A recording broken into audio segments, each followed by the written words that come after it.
hindi naman ako nagsalita eh. I know people will judge me. We exist. What we had is real.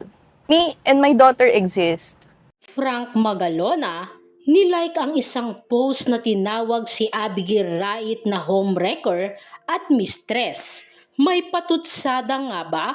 Isa sa mga anak ni Francis Magalona kay Pia Magalona ang nag-react sa isa sa mga tweet na bumabatikos sa ginawang pagbubunyag na sinasabing ex-partner ng master rapper na si Abigail Rait. Noong isang araw lang, October 17, nag-guest si Abigail at ang kanyang anak na si Gail Francesca sa Pinoy Pawn Star at ibinunyag ang relasyon nila ni Francis Magalona.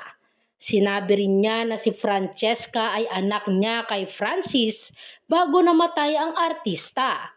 For 15 years, nanahimik ako. I didn't say anything about me and my daughter. Siguro naman ito na lang yung karapatan na pwede kong magawa para sa kanya, sa anak ko. Anya ni Abigail. Hindi naman ako nagsalita. I know people will judge me, but we exist. What we have is real. Mahal niya kami, and that's a fact.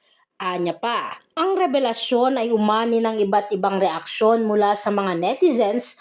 Ang ilan ay nagpahayag ng kanilang suporta para kay Abigail, habang ang iba ay pinuna ang dating flight attendant na ipinagmamalaki ang kanyang relasyon kay Francis M. Sa X or dating Twitter, hindi patok sa mga netizens ang panayam ni Abigail na tinawag siyang mistress na walang karapatang ibunyag sa publiko ang kanyang relasyon. I find it weird watching the video of Pinoy Pawn Star where a homewrecker revealed his affair with Francis M, saying 15 years akong nanahimik. Of course you will. You're a mistress. Anya ng isang netizen. Tila nagustuhan nga ng panganay na anak ni Francis na si Frank Magalona ang nasabing post. Sa ngayon ay wala pang pahayag na inilalabas ang pamilya Magalona hinggil sa Pinoy Pawn Star episode. Narito naman ang samot-saring komento mula sa mga netizens. Homewrecker ba kamo? Nananahimik ng ilang taon.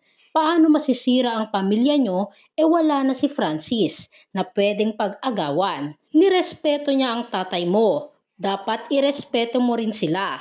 Be a man. May mga tao dito na grabe kung makapanghusga.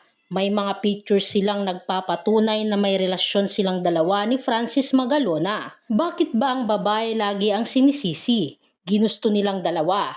Naghabol ba sila sa pamilya ni Francis M? Nagpapakita lang na ang daming ipokrito.